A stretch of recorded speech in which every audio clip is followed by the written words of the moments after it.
Bismillahirrahmanirrahim. Assalamualaikum warahmatullahi taala wabarakatuh. Alhamdulillahirabbil alamin wassalatu wassalamu ala asyrafil anbiya'i wal mursalin wa ala alihi washabihi ajmain. Amma ba'd.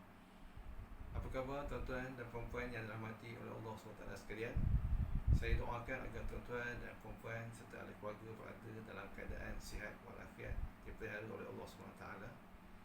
Kita pada hari ini, hari yang ke-19 PKP kita. Dan pada hari ini saya akan menyambung sedikit lagi tazkirah saya pada hari semalam.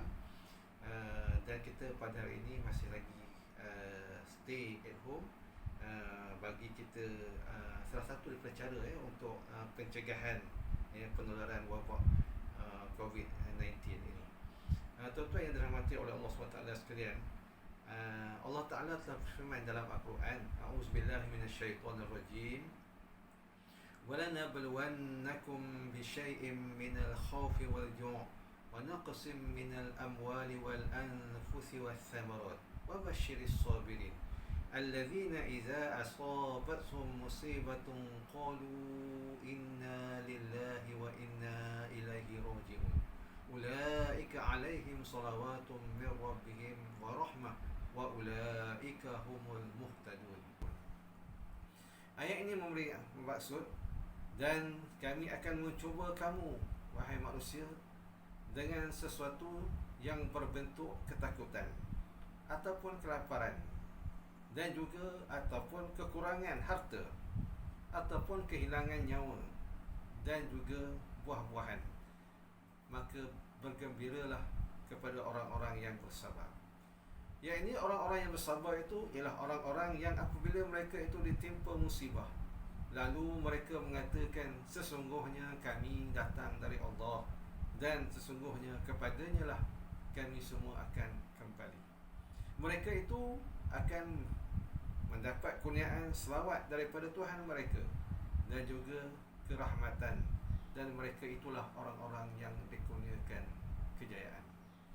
Tuan-tuan sekalian, alhamdulillah, walaupun kita berada dalam suasana PKP, pergerakan kita terbatas dan terhad, dan kita mengekalkan mengikut arahan daripada pihak yang berwajib, supaya kita sentiasa berada di rumah. Tapi apa yang perlu kita fikirkan pada ketika ini, apakah kerja-kerja ataupun apakah manfaat yang boleh kita gunakan pada masa-masa kita berada di rumah. Saya fikir pada masa inilah masa yang amat sesuai bagi kita ahli keluarga melakukan ataupun mengambil beberapa tindakan, supaya kita tidak termasuk dalam golongan yang disebut oleh Nabi SAW, ni'matani maghbunun fihima kasirun minan nas, as-sihhatu wal faragh. Yakni yang berarti dua nikmat yang sering dilupakan oleh kebanyakan manusia, iaitu yang pertamanya ialah sihat, dan yang keduanya ialah masa lapang. Hadis ini diriwayatkan oleh Bukhari. Sihat, alhamdulillah, kita maknanya dikurniakan kesihatan oleh Allah SWT. Alhamdulillah, kita berdoa kepada Allah Ta'ala, mudah-mudahan kita, ahli keluarga kita, sentiasa diberikan kesihatan oleh Allah SWT. Kita sentiasa berdoa, Allahumma jammilna bil'afiyati wassalamah, Allahumma jammilna bil'afiyati wassalamah, Allahumma jammilna bil'afiyati wassalamah. Ya Allah, muliakanlah kami atau ceriakanlah hidup kami ini, indahkanlah hidup kami ini dengan kesejahteraan, dan juga keselamatan. Dan yang keduanya ialah kita, yang disebut oleh Nabi dalam hadis yang saya baca tadi, ialah al-faragh, masa kosong. Saya fikir mungkin kita banyak masa, maka beberapa perkara yang perlu kita perhatikan, yang perlu kita buatlah. Saya mencadangkan beberapa perkara itu, di antaranya saya rasa inilah peluang yang Allah beri kepada kita secara tidak langsung, sama ada kita sedar ataupun tidak, iaitu Allah memberi peluang kepada kita untuk kita, pertamanya, untuk kita mengeratkan hubungan silaturahim, juga mengeratkan hubungan kasih sayang antara ahli keluarga kita. Kalau sebelum ini kita sibuk, maknanya contohnya macam saya, setengah dah keluar meninggalkan rumah untuk bekerja, ya. Isteri pun begitu juga, mungkin lebih awal daripada saya, ya, ke tempat kerjanya lebih jauh daripada tempat saya kerja, ya. Anak-anak pun keluar, ya, menaiki bas sekolah dan seumpamanya. Anak-anak yang pergi bekerja masing-masing keluar dan balik bila bertemu, ada yang balik pukul 8 malam, bagi yang bekerja bank mungkin balik pukul 9 malam, ya. Maknanya mungkin balik pukul 5, ada yang balik pukul 6. Maknanya kita jarang dipertemukan, ya, pada waktu siang.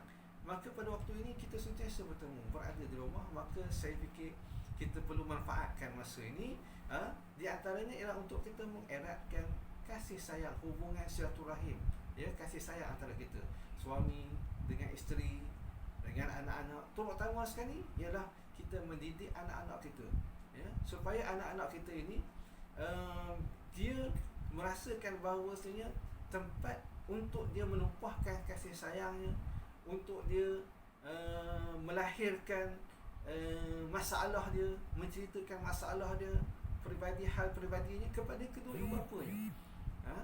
Dan jangan berlaku anak-anak kita ini bila mereka ada masalah, mereka menceritakan masalah mereka ni kepada kawan-kawan, jiran mereka, orang lain yang tidak ada kena-mengena, ya, dengan keluarga mereka. Maka ini suatu perkara yang kita bimbang. Maka biarlah mereka ni menceritakan kepada kita.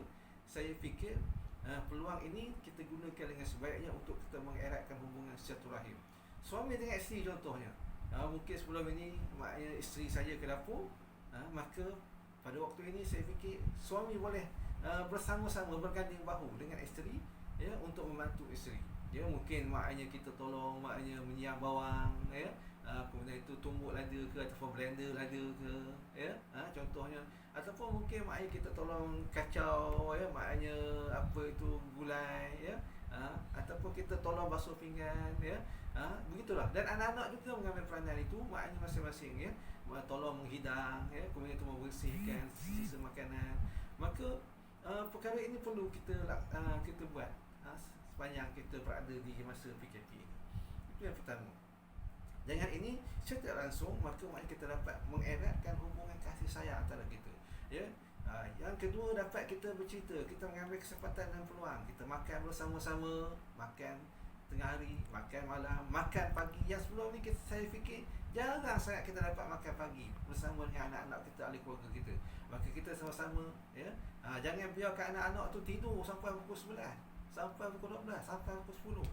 Gerakkan mereka, kan, maknanya makan sama-sama pukul 8.30 ke pukul 9, kan, kita sama-sama makan, kan, baca doa, ya, sebelum makan seorang baca abelong ke baca doa, Kak Allah ke baca doa, ya, sebelum makan, ya. Dan lepas makan maknanya mungkin yang anak yang bongsu ke baca doa lepas makan, ya, begitu. Maknanya kita ini secara tak langsung dapat mengeratkan hubungan kasih sayang, mahabbah antara ahli keluarga. Ini amat penting, tuan-tuan sekalian, kerana anak-anak ini adalah merupakan aset yang penting kepada kita. Bila kita meninggalkan dunia ini, ya, maka tak ada benda lah yang tinggal. Harta tidak ada memberi manfaat kepada kita kalau kita tidak gunakan sebaik-baiknya harta yang ada pada kita, ya. Maka anak-anak lah yang akan mendoakan kita, ya. Kalau contohnya kita meninggal nanti, maka kita mengharapkan anak-anak lah yang akan memandikan mayat kita, ya, yang akan menyembahyangkan, mengimamkan solat jenazah, ya, maknanya yang mengguamikan kita, yang mendoakan kita sepanjang masa, ya. Inilah kita harapkan. Maka ini yang kita perlu bina waktu cuti yang seperti ini.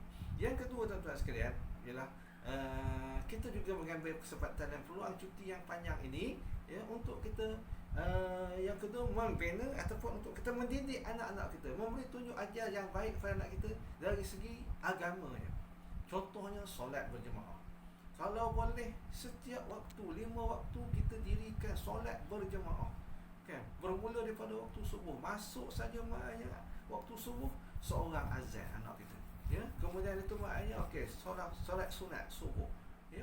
Begitulah seterusnya berjemaah. Lepas tu kita maknanya berwirid, maknanya bersama-sama. Kemudian itu kita membaca maksurat, mengajar anak-anak kita membaca maksurat. Mungkin anak-anak kita ataupun mungkin kita sendiri tak berkesempatan untuk membaca maksurat sebelum pada ini, ialah lepas subuh maka kita baca maksurat. Maksurat ni adalah doa-doa, zikir-zikir yang maksud, ya, yang dibawa ataupun yang dilakukan oleh Nabi kita Muhammad SAW. Himpunan ayat-ayat Quran. Banyak kelebihan-kelebihannya yang ada di dalam maksurat ini di antaranya menjadi pelindung kepada kita daripada syaitan, ya, gangguan syaitan, ya, dan seumpamanya keberkatan banyak itu sekalian. Maka kita perlu didik anak-anak kita dekat dengan maksurat, membaca bersama-sama, membimbing mereka maksurat ini.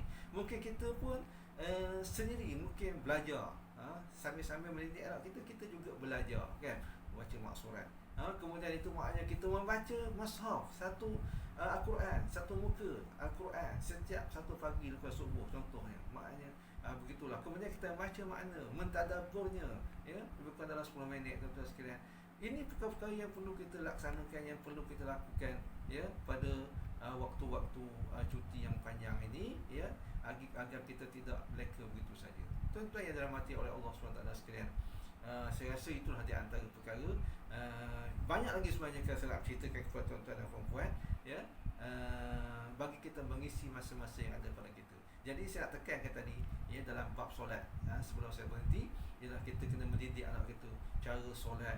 Sambil solat tu kita perhatikan mereka, gili-gili mereka di mana yang boleh, ya, yang telah apa maknanya itu, yang telah apa maknanya mukallaf itu, okey, menjadi imam. Belum, okey, solat subuh imam, ya, contohnya bangah, okey, solat subuh imam. Bagi anak-anak kita di peringkat yang rendah sikit, mungkin yang kecil sikit, yang dah mukallaf, okey, waktu zuhur dan asar mungkin boleh jadi imam, ya. Kita ayahnya sekali saya jadi imam.